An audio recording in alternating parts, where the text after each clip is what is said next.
we're going to start 2.7 today. We're going to get almost all the way through it today. It's not a very long section.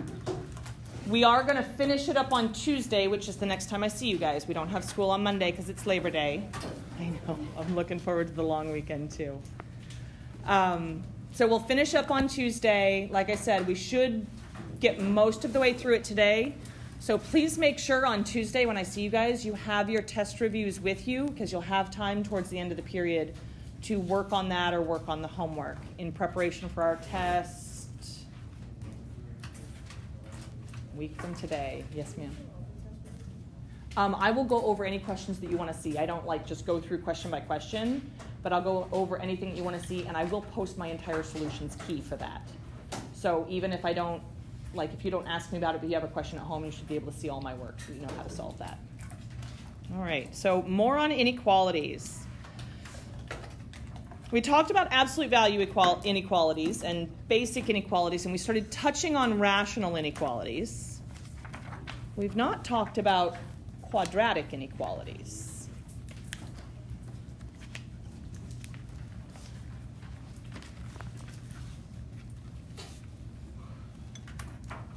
Before we actually start trying to solve it, as we look at part A, what is it wanting me to find? What is this math sentence actually saying?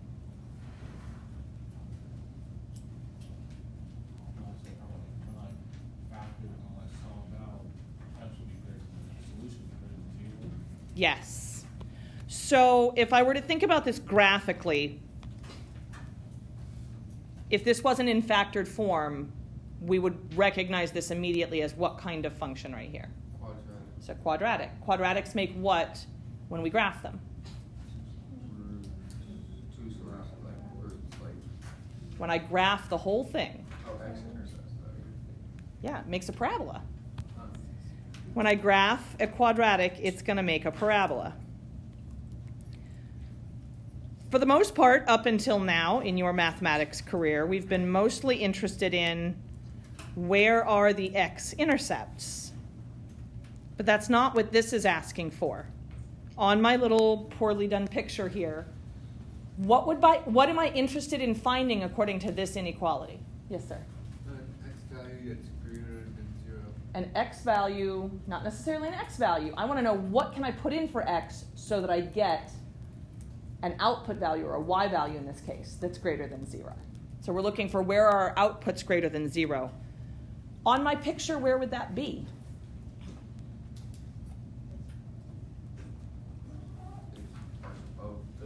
Yes, so everything from here over, from this 0 and to the right, all of those x values, if I substitute them in, my parabola, my quadratic, would have a positive output, correct? Anywhere else? Yes, sir.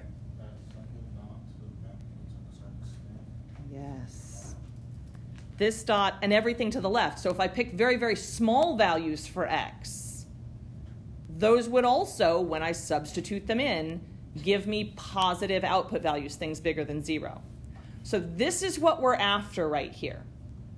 I want to know, where is this quadratic above the x-axis? So where does this quadratic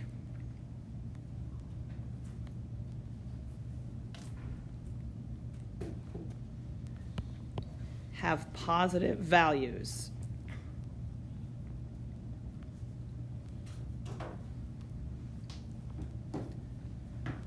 And from the picture, we can see that it's going to happen not in just one or two locations, like when I find zeros. This is spanning intervals. Every x that's bigger than the right-hand 0 and every x that's smaller than the left-hand 0 would give me values, would give me outputs that are positive. So far, so good? So just like when we're factoring and solving, I need to know where those zeros are because those are kind of my dividing lines. If I know where the zeros are, on one side of it, it'll be above, it'll be positive. On the other side, it will be below, it'll be negative. So I want to think off to the side here, where are my zeros?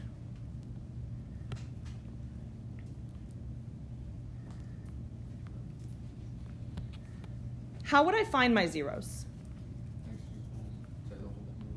Yes, I'm going to take each of those factors, 3x plus 1. I'm going to set them equal to 0 so that I can find my zeros. All right.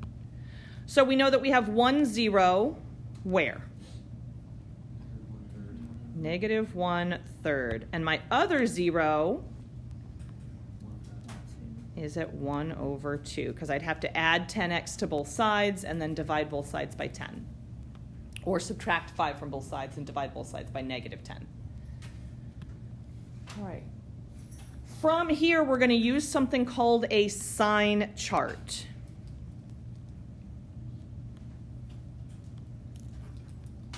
To finish answering this question. I've had some people ask, isn't there another way of doing this? There is. You can graph the parabola and find the intervals where it is above the x-axis. If you want to graph, and it has to be a precise graph so that you can see exactly where this is happening at. But you could graph it first, or we can do it with a Sine Chart. So for a Sine Chart, I want where my zeros are to be up on top of this. So negative 1/3, 1/2. This is a way of like marking out my intervals. So I think of this almost like an x-axis here. Underneath that, I'm going to write my factors. 3x plus 1, 5 minus 10x, and then down at the bottom, I'm going to call this the result.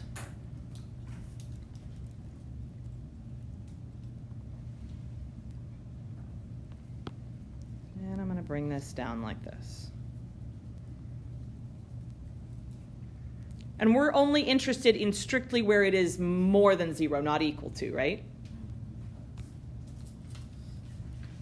I am dividing up my x-axis with this Sine Chart here because I don't necessarily care exactly what the output is. I only care about, is it positive or is it negative? So I'm going to find some test values that live in these different intervals, and I'm going to test them inside these polynomials and see whether the result is positive or negative. And I'm going to write that down. So pick a number, any number. I want a number that is smaller than negative 1/3. Negative 1, perfect. So if I take negative 1 and I substitute it into this first factor, that'd be 3 times negative 1. Negative 3 plus 1. I get what kind of a result, positive or negative? Negative. Negative, so I'm going to write down a minus sign right here.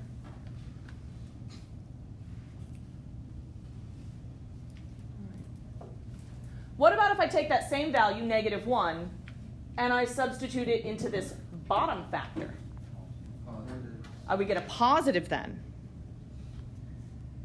If I multiply, because that's what's happening up here between my factors, if I multiply a negative number and a positive number together, what kind of a result do I get? I get a negative result. All right. Now I'm going to come over to this middle interval. I want to pick some value that's in between negative 1/3 and 1/2, and we're going to use that to test. What's an easy number that's in there? 0. If I put 0 into my top factor, what kind of a result would I get? Positive. If I put 0 into the bottom factor, what kind of a result would I get? Positive. If I multiply two positive things together, I get a positive result. So far, so good? All right. Now we're going to come over here to our last interval. I need to pick some number that is to the right or bigger than 1/2. 1 sounds good. If I put 1 into this first factor, what kind of a result would I get? Positive. What about my second factor? Negative. If I multiply a positive and a negative together, I get a negative result. You guys okay with making our Sine Chart? We're going to make these on each problem, so if that was a little bit confusing, we're going to do this many, many times over. I want to know where these two factors, when multiplied together, have positive values. When I look at my sine chart, where do we have a positive result from multiplying those together? Right in here, in between negative 1/3 and positive 1/2. I'm going to write my answer as that interval. Any number in that window would give me a positive value for my quadratic. Should I use parentheses or brackets? Parentheses, why? It would make it equal to 0, and we didn't want things that were equal to 0. We wanted things that were only strictly bigger than 0. So I'm going to use parentheses here. Negative 1/3, comma, 1/2. There's my answer. My quadratic is positive in this interval.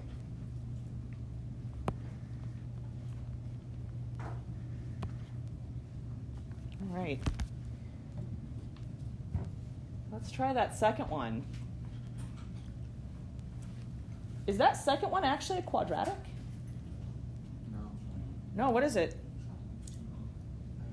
It's going to be a cubic, right? If I once I distribute all the x's together, I would have x to the 3rd power. This is a cubic. Cubics can have some pretty big wiggles in them depending. So there could be multiple places where we are above or below the x-axis. First thing I want to know is, where are my zeros?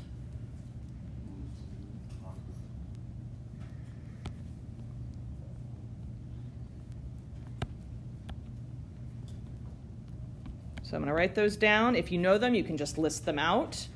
I'm going to write down exactly what I'm doing so that everybody understands. But what we want to know here is, where are those zeros occurring? So where are my zeros?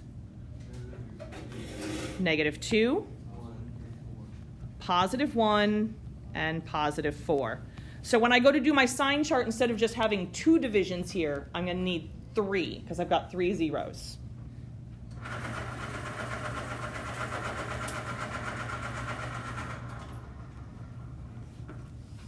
All right. This is a number line here, so I need the one that is farthest to the left first on my number line. Which one of my zeros is farthest to the left? Negative 2. Perfect. That was the first one I had written down. Next smallest, 1, and the biggest one is 4. I need all 3 of my factors, x plus 2, x minus 1, 4 minus x, and then I also need a row for the result.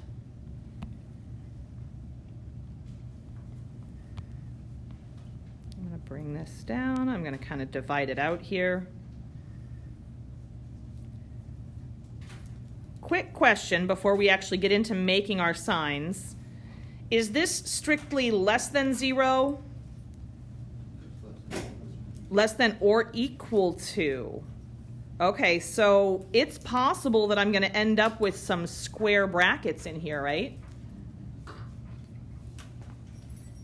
Are there any restrictions on my zeros? Are there any of those that you're like, it's not allowed to be 0? That's a 0 with the function, but that breaks my rules.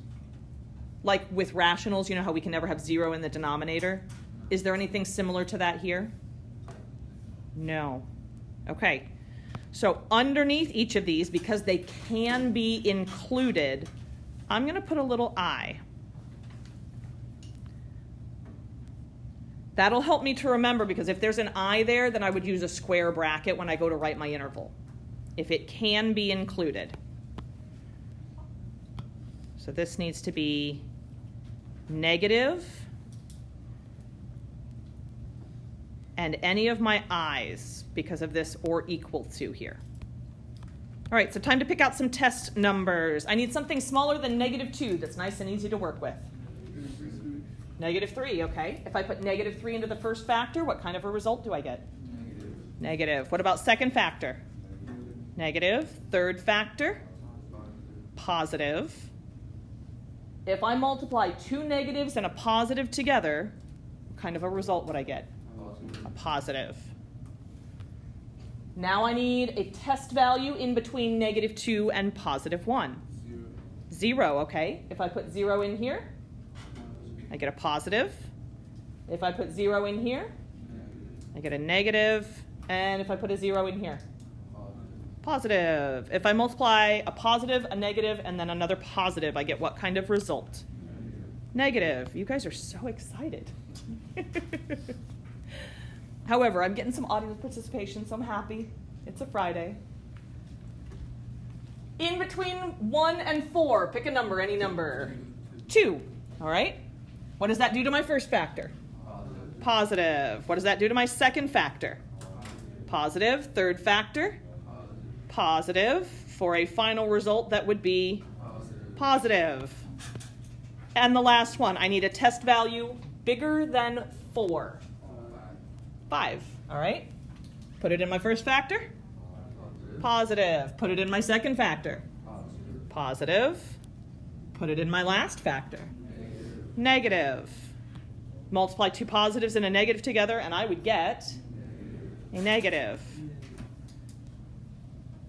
Before I write down my intervals, I'm always going to go back up and check whether I was looking for positive or negatives. I want negatives here. So this interval and this interval. So my solution, my answer, I want all the values that are in between these two zeros. Do I include them? Yes. So square brackets on either side of these constraints. From -2 to +1, we would have negative outputs.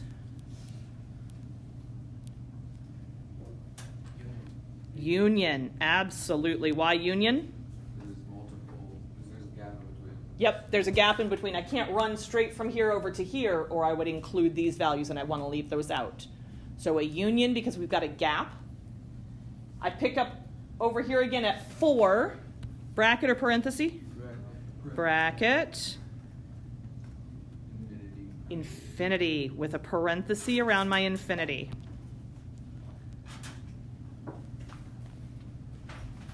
As far as quadratics go, this is probably my favorite way to do these. It is much easier, provided that finding my zeros isn't too difficult. If it's very, very difficult to find your zeros, then this would be not such an easy process. You guys ready to look at a couple more like this? All right.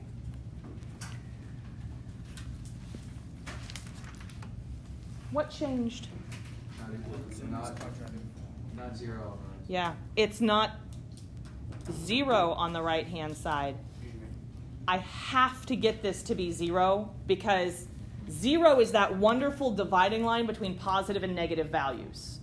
And I can very easily say what would happen if I multiply a positive and a positive, or a negative and a negative, or a positive and a negative.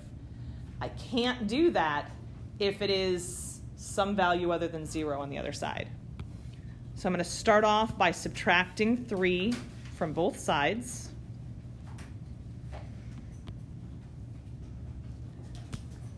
X squared minus 2x minus 8 is greater than 0. Now we're going to factor this.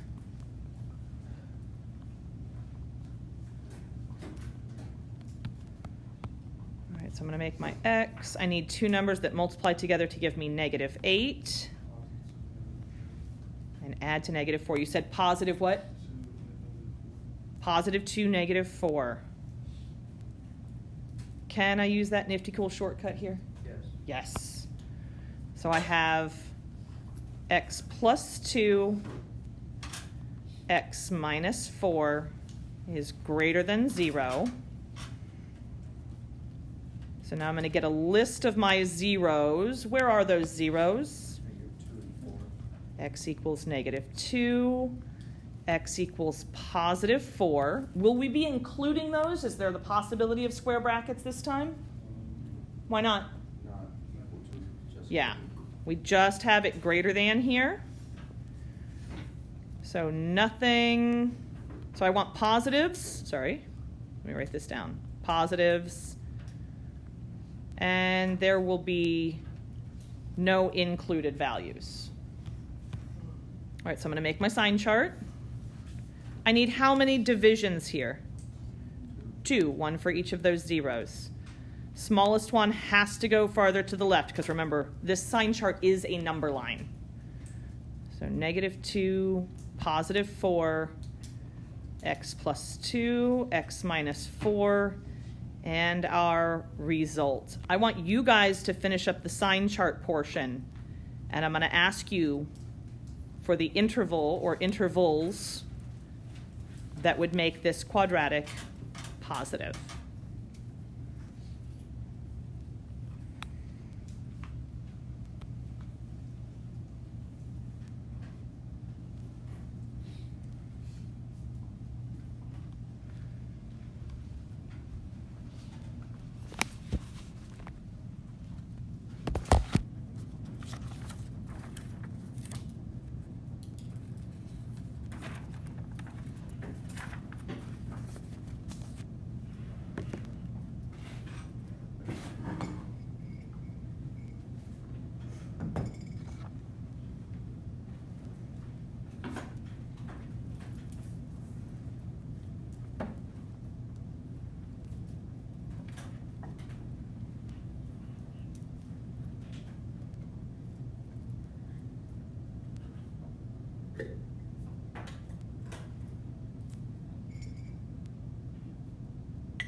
One interval, or do I need a union? I'm going to need a union. To the left of -2, any values over there, I'd get negative and negative, so my result would be a positive. In between -2 and 4, I love to test 0 when I can, because that's a nice easy one. In between 2 and 4, I'd have a positive and then a negative result, so that would result in negative when I multiply those together. Anything bigger than 4, 5, so I'd get positive and positive, which would give me a positive final result. These two intervals are what I need. So it's -infinity to what? -2, bracket or parenthesis? Union. And then? Parentheses. 4 to +infinity. Beautiful. I like these. I think these are kind of fun. Something a little bit different. Not as much math as it is creating a chart. So I love that you said that. It's not as much computation, but from a conceptual perspective, it is every bit as much math. Because we're going, do you understand what's happening to this graph when it would give us different types of outputs? So very math, but more conceptual than computational. I don't need you to be calculators for this. Part D, I want to start this together and then I want to let you guys roll on your own. Where should I start on this? Need it set equal to 0. So I'm going to subtract 5 from both sides. Will I have anything to combine it with?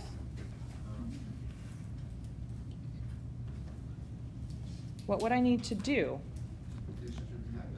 Yeah, we're going to have to distribute that x, and then I'm going to have to refactor this. It was beautifully factored, but I wanted to know where it was greater than or equal to 5, and that's not a question that I can easily answer.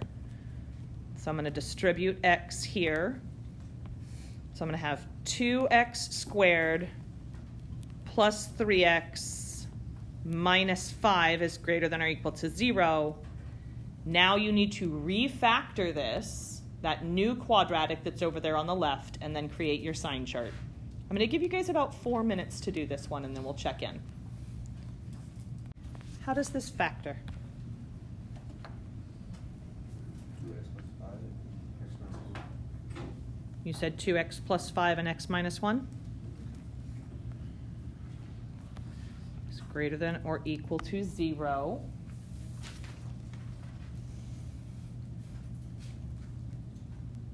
So where are my zeros then?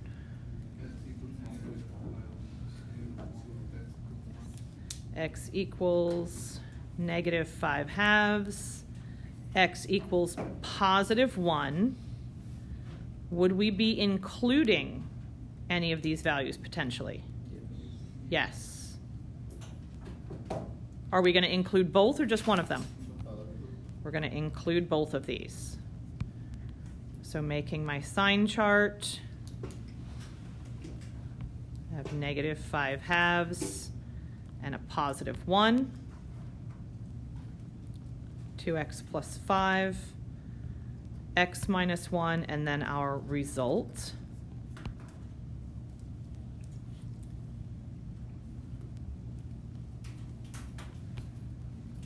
What happens in my first interval to the top factor?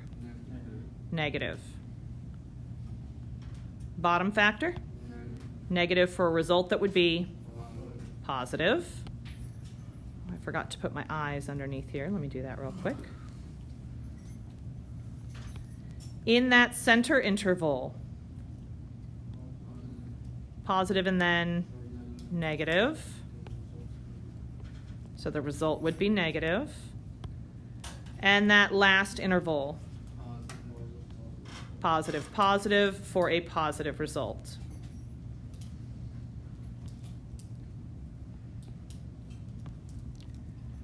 We were interested in where this was positive or negative? Positive, greater than or equal to 0.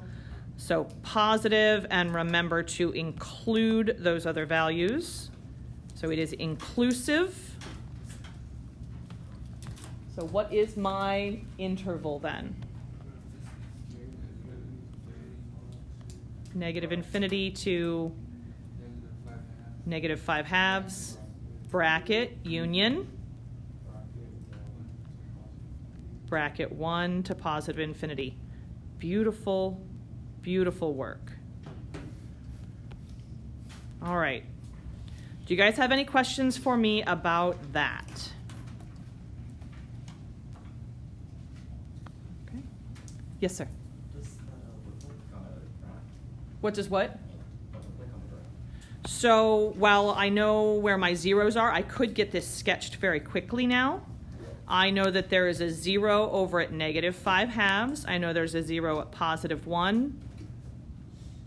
And I know that my parabola would be doing something like this because it's positive on either of those sides. And in between those two zeros, it is below the x-axis. This is one of the really, really useful things about a sine chart, is that without precisely graphing all those points, I can get a really good visual of what this parabola looks like. I didn't find my vertex, I know that.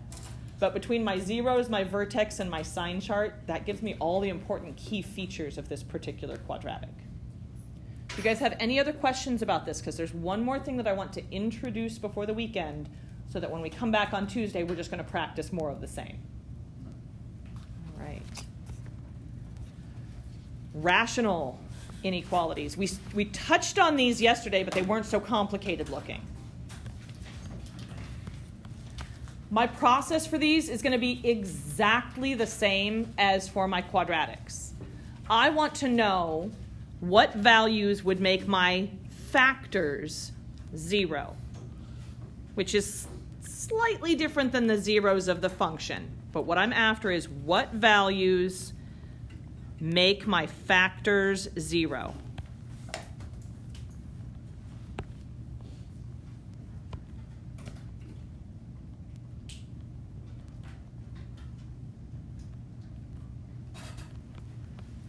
All right, so I'm going to write down my zeros.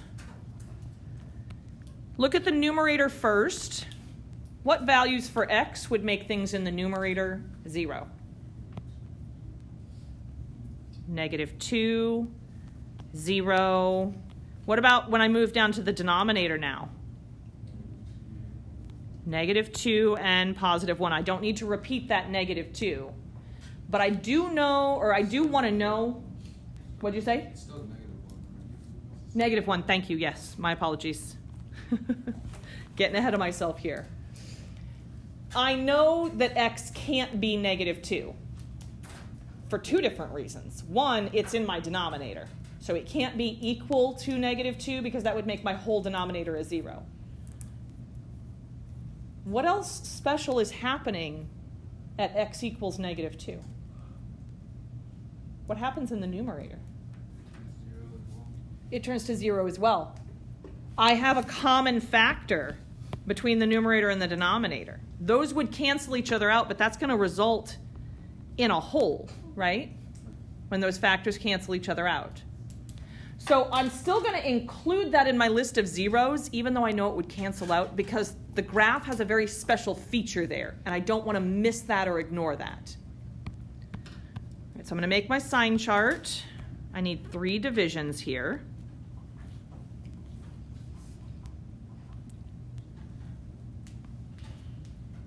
I've got -2, -1, and 0 on my sign chart. X squared is here. X plus 2 happens twice, so I'm actually going to include it twice here. Happens once in my numerator and once in my denominator. Every time I see that factor, I am going to include it. And then I have x plus 1. And then I want my result. All right, before we get too deep into making this sign chart, do we have that or equal to here? Yes. Yes. I have an or equal to, so some of these values might be able to be included. Is there anything that x is absolutely not allowed to be? -2 and -1. So -2 and -1 can't be included, but 0 can, right? So I'm going to make sure to include that one because that would determine whether I have brackets or parentheses in my final answer here. All right, so picking out some test values.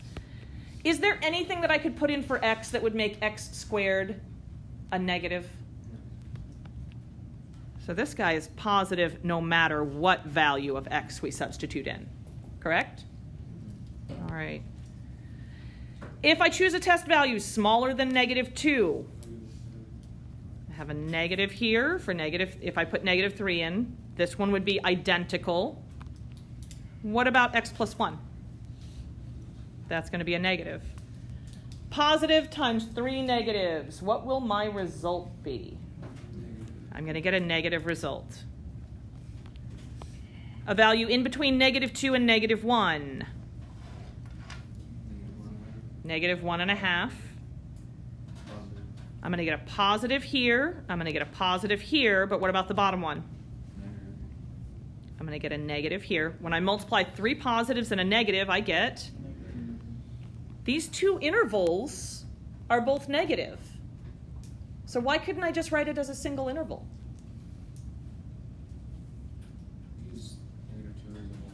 -2 is a whole. I cannot include that value. There's a hole there.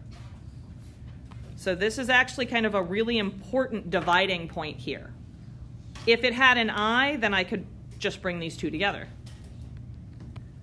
All right, let's get our last 2 filled in here, and then I think we will call it a day. Picking a value in between -1 and 0, what happens to x plus 2? Positive, positive, and positive. And what about if we pick a value greater than 0? Positive all the way down. So what are my results from these guys? Both are positive. All right, so now this gets interesting when I'm interpreting it. I wanted my rational expression to be positive or negative? Negative, less than 0, negative, and I have to make sure that any included values get included here that would make it equal to 0. Well, there is an excluded value right here at -2. I'm going to have -infinity up to -2. union -2 to what? To -1, parenthesis or bracket at -1, parenthesis, because it is not included. Are there any other things that I need to make sure to include here? 0. So union, and then I put that one number inside curly brackets. You guys do have access to curly brackets on your keyboard. If you have a single value like this, because that's the only number that would make my whole rational expression equal to 0, I have to make sure to include that. I have to leave out -2 because my expression is undefined at -2. It has a hole on the graph there. We're going to practice some more with these rational inequalities on Tuesday. You guys should have time towards the end of class to also work on your study guide. We've got Wednesday and Thursday to study as well. I will post 2 different things on our Canvas page, and I'll show you Tuesday exactly where you can locate those. I will post just the answers. So if you just want to know, did I get the right answer or not, you will have access to that. And then you will also have access to all of my worked out solutions. I had a really good question yesterday from somebody that asked, do I collect the test reviews? No, I don't. I do not test, nor do I grade the test reviews. At this point, you should be working on the test review for your own benefit because you want to do well on the test. The test review and the quizzes that you have taken and that I have passed back are probably your absolute best study tools for this test. If I haven't gone over it in class, if it hasn't been on one of those particular pieces, it is not on the test.